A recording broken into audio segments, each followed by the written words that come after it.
Cumprimentamos a todos nossos queridos amados irmãos com a paz de nosso Senhor e Salvador Jesus Cristo. Estamos dando continuidade aos nossos estudos bíblicos da CPAD. Estamos estudando a Escola Bíblica Dominical. Hoje nós vamos falar sobre a lição de número 11, que vai tratar sobre a mordomia das obras de misericórdia. Estudaremos hoje a aula que tem como base o texto bíblico de Atos capítulo 4, versículo 32 a 35, onde nós vamos falar sobre exatamente os tópicos da palavra sobre misericórdia, sobre a mordomia da misericórdia cristã e os cuidados na prática das boas obras. Então vamos estudar essa aula? Vejamos aqui, ó. Na nossa introdução, o texto que está sendo aplicado é Salmo capítulo 103, versículo 8, onde o autor vai tratar sobre o fruto do amor cristão e ser misericordioso e piedoso. No tópico de número 1, vamos falar sobre a definição, que vai tratar sobre a bondade e a misericórdia do Senhor, continuando no Salmo 23, versículo 6. E temos também o tópico 2, falando sobre a mordomia da misericórdia cristã.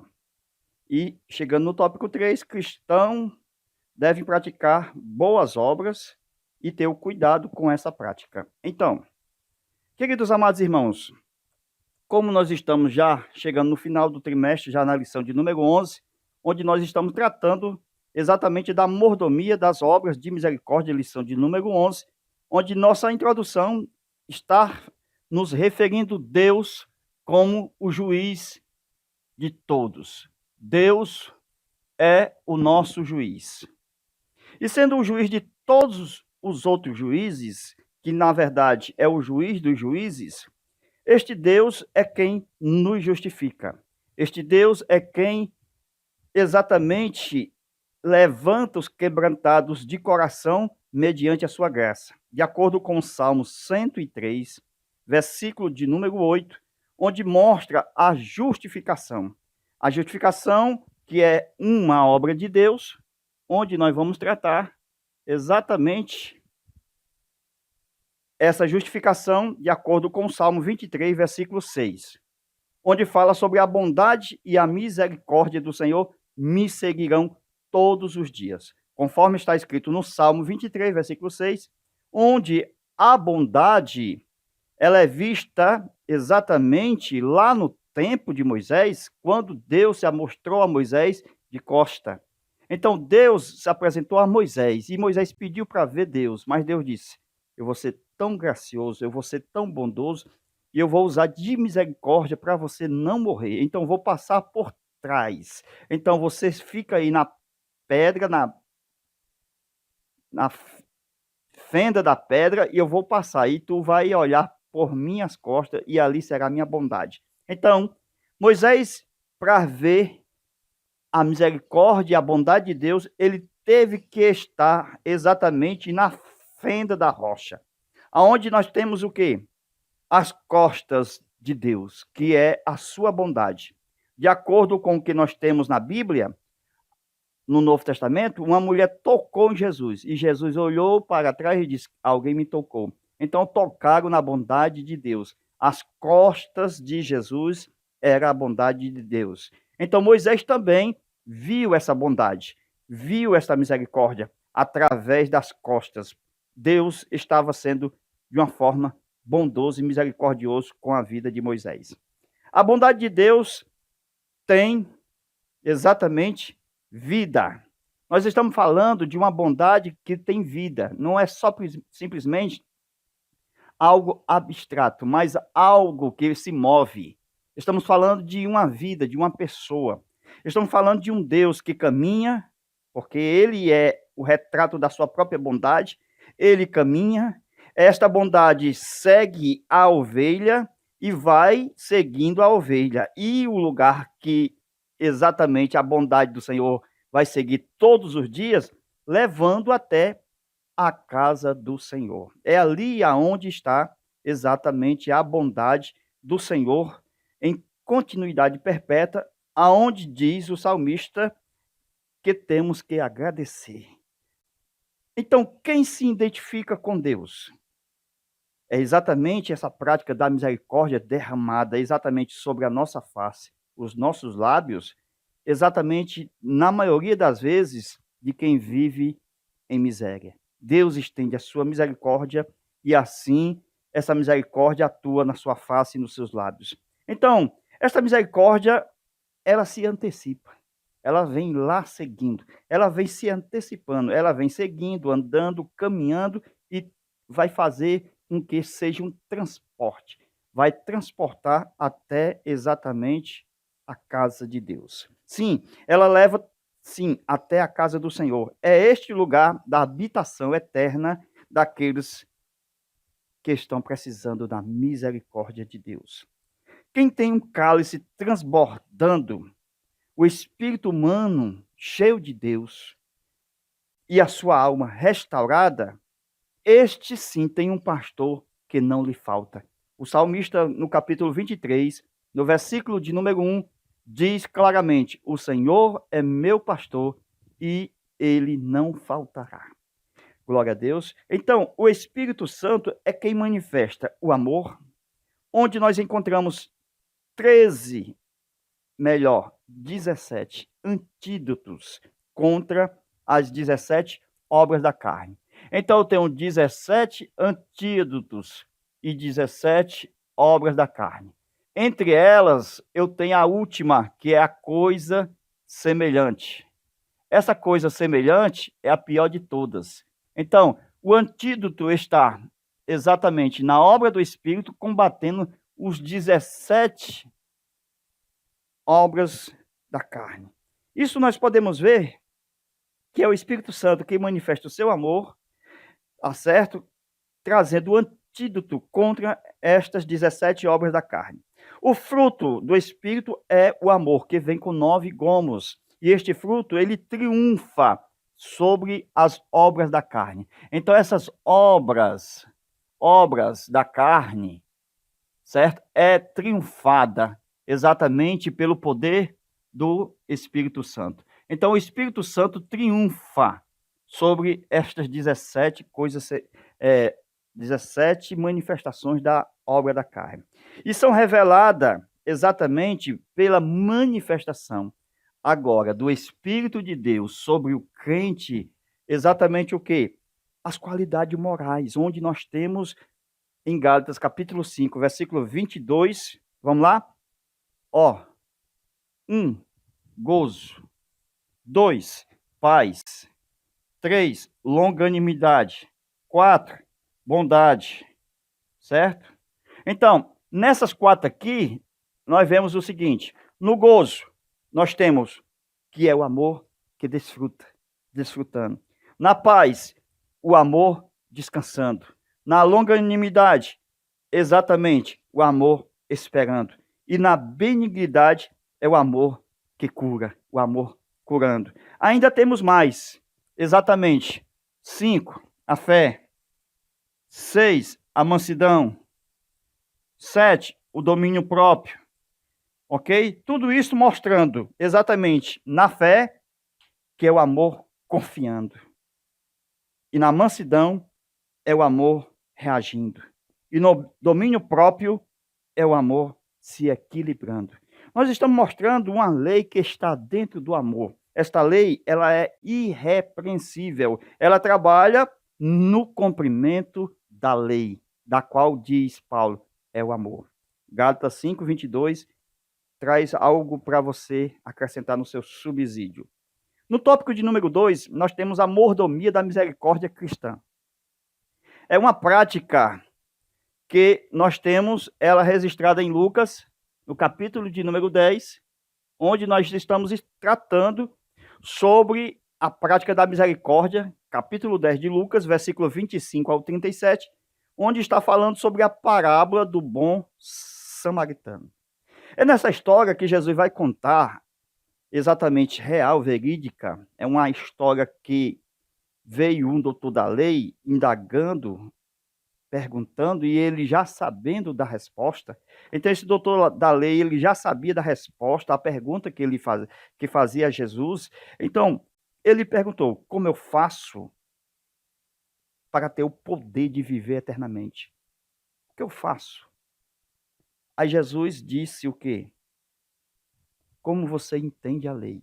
Então, como é que este homem, doutor da lei, faz uma pergunta? Uma pegadinha, na verdade. Porque, como ele já sabe da resposta, então ele quis experimentá-lo. Ele quis colocar à prova, fazendo com que Jesus fosse disputado em conhecimento naquele instante.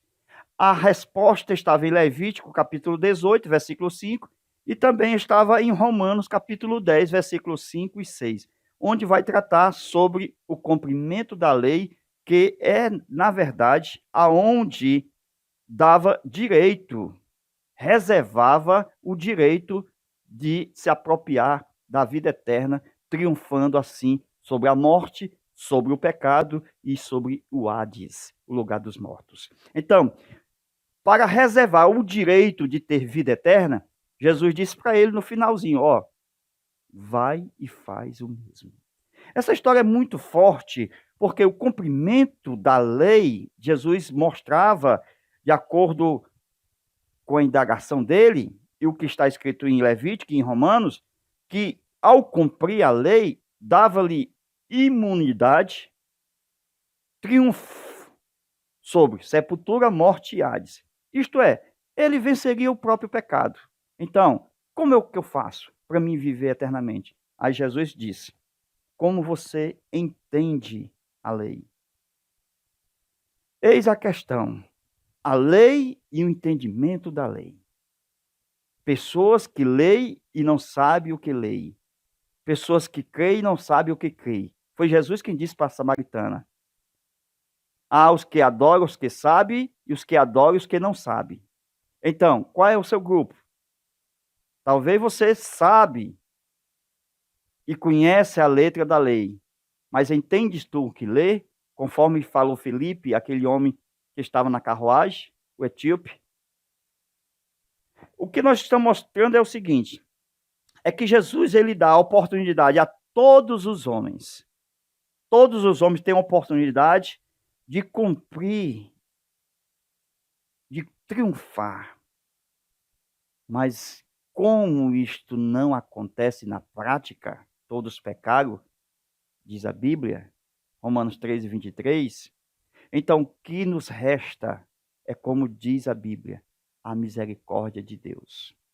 Então o triunfo está exatamente em um homem perfeito, que nós não somos. Cristo foi.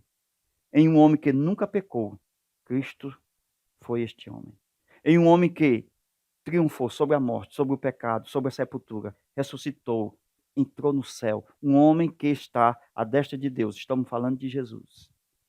Então, este homem que triunfou sobre o pecado, guardou a lei e assim venceu a morte, é este que tem exatamente o triunfo sobre os três inimigos do homem.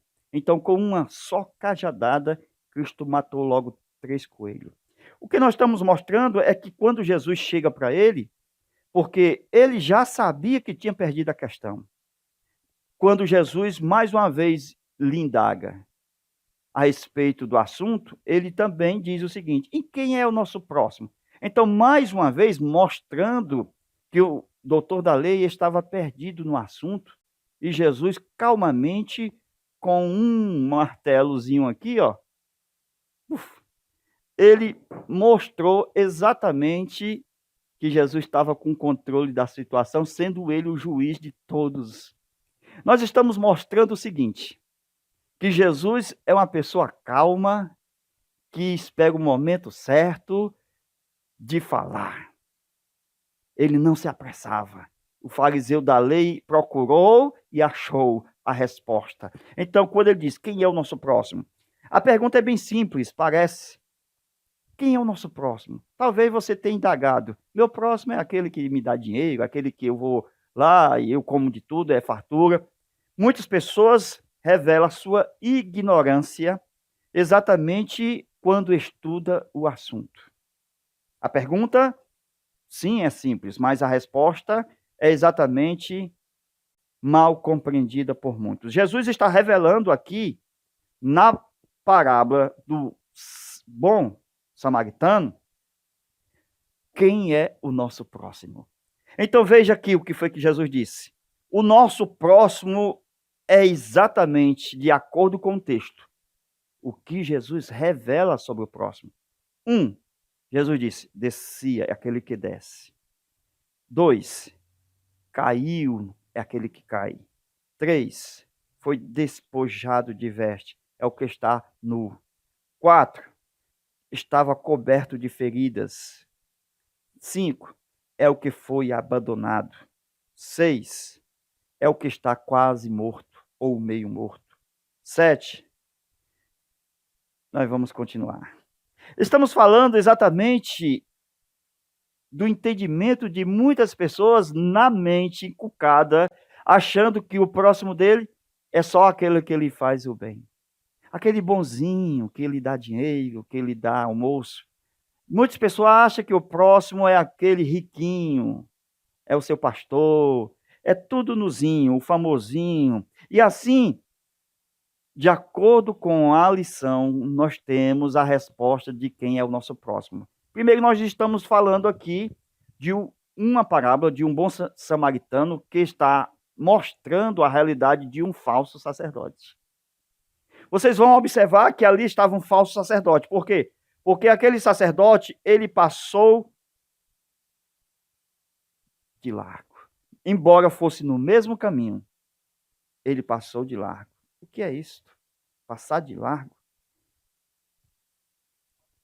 Você só vai entender essa questão do falso sacerdote quando ele passou de largo, é quando você vê a história do bom samaritano que não descia, mas subia, porque a questão do samaritano era a posição geográfica. Nós estamos falando aqui, de Jerusalém, certo? E de Jericó, certo? Um descia, o outro também descia, que era exatamente o sumo sacerdote, o sacerdote, e o levita. Então, o ajudante do sacerdote. Todos os dois desciam. Mas o bom samaritano ia, então ele subia. Por quê? Porque o meio morto que estava perto de Jerusalém, estava bem pertinho de Jerusalém, o bom samaritano que saía de Samaria, que ficava nas partes mais baixas de Jericó, mais próximo de Jericó, e não de Jerusalém. Então a Bíblia diz que ele ia, ele subia. Então, veja a posição do homem que ia e o outro que descia.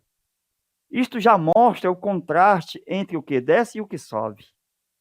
Entre o que vai para baixo e o que sobe para cima.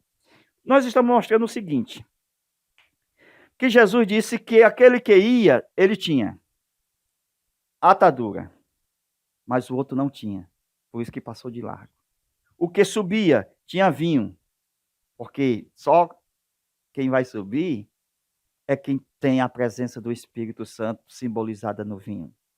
Glória a Deus, e simbolizada no sangue de Jesus. Aquele que ia de viagem, ele tinha azeite, porque o azeite também é uma unção, um símbolo do Espírito Santo sobre a vida daquele que ministra obras de misericórdia.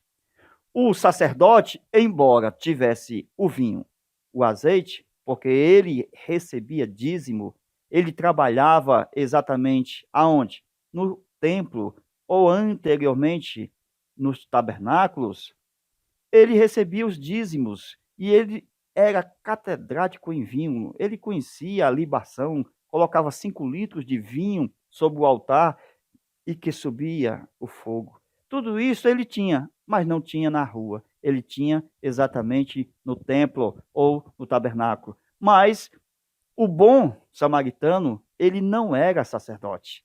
Mesmo não sendo sacerdote, ele atuava como sacerdote. Ele era o bom samaritano, que ele tinha vinho, atadura, ele tinha azeite, ele subia. Ele não só atuava na sua congregação, mas ele atuava nas ruas, nas pregações, ele atuava ungindo, ele atuava orando. Isto mostra exatamente que o trabalho do cristão não é só dentro do lugar, mas fora do lugar da qual ele foi chamado. Porque aquele que estava caído, ele com certeza, descia de Jerusalém para Jericó. Era a rota que posteriormente tornou-se para aqueles que viviam de hipocrisia, aqueles conhecidos como sacerdote e também o levita. Samaria estava localizado lá embaixo e o homem estava caído perto de Jerusalém. Nós estamos mostrando o seguinte, que o samaritano, opostamente, ele ia de viagem e ele viu aquele que estava caído. Embora o sacerdote e o levita viram, mas não socorreram, passaram de largo. Eles não atuaram com obras de misericórdia. No mínimo, quando se vê alguém caído, ele tem que prestar os primeiros socorros. Isso são atitudes corretas. Isto mostra, em primeira mão, o mover-se de íntima compaixão. Não é ter só compaixão, mas ter grande compaixão. É diferente um termo do outro. Glória a Deus. Nós estamos mostrando que não adianta olhar, ver, mesmo tendo compaixão, mas é preciso estar preparado. É preciso ter, exatamente, vinho, azeite, atadura, cavalgadura, dinheiro. Tem que estar preparado. Glória a Deus. Nós estamos falando do samaritano, que a Bíblia chama ele de, ou seja, na epígrafe, do bom samaritano. Este atou com azeite e vinho as feridas, e também mostrando que havia poder na sua mensagem. Quando nós atuamos exatamente com as obras de misericórdia, nós estamos validando a nossa mensagem. A nossa mensagem não é hipócrita, é aquela que Tiago descreveu, fé e obras. Nós estamos falando que o azeite e o vinho é um tipo do sangue e do Espírito Santo. Não adianta ser mensageiro sem sangue e sem vinho, sem azeite e sem vinho. Precisamos do sangue, do vinho, e precisamos do Espírito Santo, do azeite. Nós estamos dizendo que ele usou a riqueza que lhe cabia, aquilo que era dele. Ele usou a sua cavalgadura. Ele usou exatamente o seu transporte e cuidou do ferido. Glória a Deus. Nós estamos dizendo que aquele que decidiu atrasar-se, porque ele ia de negócio, estou falando do samaritano, ele decidiu no seu coração, vou cuidar dele, mesmo que me atrase. Mas a função sacerdotal que estava na sua alma era que prevalecia em detrimento dos seus negócios. Ele buscava primeiro o reino de Deus e a sua justiça, e as demais coisas vos serão acrescentadas. Em função disto, a gente vê que o samaritano, ao usar de misericórdia, ele não era sacerdote, mas tinha azeite, tinha vinho. Eram os elementos usados pelo sacerdote. Mas agora esses elementos estavam na mão certa, na mão do samaritano, aquele que soube interná-lo e cuidar dele. É aquele que prometeu voltar. Eu estou falando de Jesus agora. Eu estou dizendo que ele é o bom samaritano. Eu estou dizendo que ele veio a primeira vez e deixou 2 dinheiros contigo. Você que é a igreja do Senhor. O Senhor Jesus deixou 2 denários na sua mão. Sim, ele deixou e disse, hospede. Ele disse, cuide do ferido. Eu lhe deixo 2 denários. Um para ontem e hoje para hoje. Eu estou dizendo o seguinte, que eu vou partir. E quando eu voltar, tudo o que gastares a mais, eu pagarei. Glória a Deus. Na sua segunda vinda, Jesus, ele vai recompensá-lo todos esse gastar mais no tribunal de Cristo. A promessa foi feita, se gastares a mais, e a sua segunda vinda é exatamente o pagamento daquilo que for gasto a mais. As obras de misericórdia nada se perderá. A pergunta agora é dura. Você perguntou, você começou, então eu rebolo para você de volta, sem você pular. Está mais claro do que o sol do meio-dia. Diante de toda essa história do sacerdote, do levita e do samaritano, Jesus perguntou: qual dos três usou de misericórdia? Aquele doutor da lei que tinha problema com o samaritano, ele não falou o samaritano. Ele não usou o termo o samaritano. Ele, mesmo assim, ele ainda disse: foi aquele que usou de misericórdia. Jesus disse: chegou a hora do martelo. Vai e faz o mesmo. O que é isso? É que não adianta estar apegado à lei se não faz o que é mais importante da lei. Os fariseus viviam assim, mas o que era mais importante da lei, eles não faziam: a fé, a misericórdia e a justiça. A pergunta foi dura: qual dos três, quem dos três te parece ter sido o próximo? Não basta ser um observador. Este doutor da lei dizia que cumpria a lei. Até podemos dizer que ele acertou, dizendo: amar a Deus sobre todas as coisas. O problema não é saber, é fazer. Glória a Deus. Mas para fazer precisa saber. Mas Jesus disse: como tu entende? Estou aqui para ensinar. Glória a Deus. Deve-se usar de misericórdia. A segunda vinda vai recompensar. Glória a Deus. Mediante o texto de Efésios, capítulo 2, versículo 8 ao 10, nós estamos diante de um texto que mostra todos os benefícios de Deus. Chegamos a uma conclusão, que a nossa posição de salvo, ela não é uma obra realizada por nós mesmos, mas é uma obra realizada por Cristo, e temos que ser o exemplo da grande misericórdia de Deus. Primeiro, Deus nos resgatou a propriedade, que é o corpo e a alma, e o espírito. Deus resgatou.